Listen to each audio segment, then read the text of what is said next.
Assalamualaikum para penonton YouTube. Di sini di Kecamatan Dayun, Ciak Serindapura, tepi jalan Dayun, kita menemukan makam kuno. Makam pada zaman dulu. Jadi kenapa makam ini keadaannya tinggi? Karena di sini dulunya tanahnya sama-sama tinggi. Berdasarkan keterangan masyarakat sini, karena digali untuk dijual tanahnya untuk timbunan pondasi, maka makam ini disisakan. Karena dia makam kuno, maka disisakanlah makam ini. Maka terjadilah peninggian. Namun yang jadi pertanyaan, di makam ini bisa dikatakan satu keluarga, kira-kira 7 atau 8 orang di dalamnya.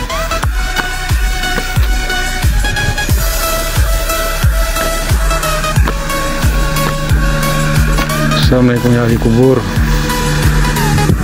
Nah, terlihat makam tanpa nama, namun nisannya nisan lama para penonton. Sangat perlu pemegang amanah pemerintah memperhatikan nilai sejarah.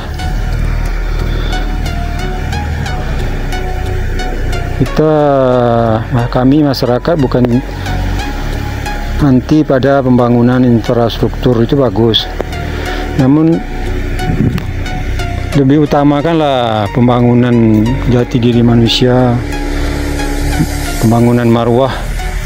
Dan salah satu untuk membangun marwah itu adalah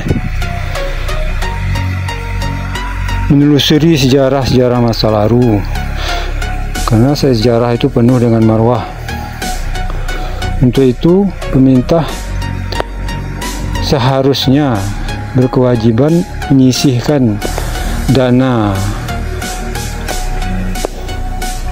yang berasal dari pajak masyarakat, sumber daya alam, untuk menyisihkan dana itu untuk mendanai orang-orang yang ahli sejarah yang mau menelusurinya, yang menggali nilai-nilai sejarah itu, yang para ahli sejarah yang jujur. Dan mereka ini memang ahli sejarah bermarwah, bersemangat untuk menelusuri sejarah-sejarah masa lalu yang telah terbentuk tapak pijakan marwahnya, terutama bangsa Melayu. Nah, dengan demikian mereka tidak memikirkan mata pencaharian lain, sehingga mereka bisa fokus untuk menggali nilai-nilai marwah, nilai-nilai sejarah yang ada di bumi Melayu, khususnya Ciak Serindapura ini, seperti makam-makam yang belum diketahui namanya, tapak-tapak istana masa lalu yang dari dari kayu-kayu hutan itu yang bagus-bagus tuh kan, seperti yang kita ketahui di Kampar ada istana Kampa, seperti mirip dengan istana Melaka. Jadi alangkah mulianya hati Pemda jika mau memikirkan hal ini, karena kita tidak tahu sampai kapan bangsa Melayu bertahan seperti ini. Karena seperti kita ketahui juga, tanah-tanah di seluruh Nusantara ini, bukan hanya di tanah Sumatera, Jawa pun begitu, Kalimantan, telah hilang nilai kedaulatannya sehingga bisa dijual.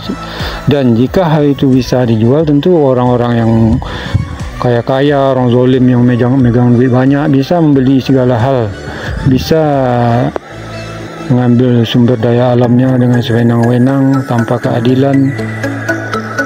Dan Bahkan mereka bisa meletakkan boneka yang berkuasa di tanah Melayu sehingga mereka bisa menciptakan hukum tersendiri. Bahkan bukan tidak mungkin suatu saat kewargaan negara bangsa Melayu bisa dihilangkan. Mudah-mudahan jangan seperti Rohingya.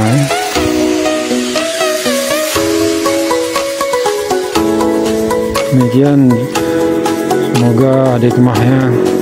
Mohon maaf jika ada salah bicara.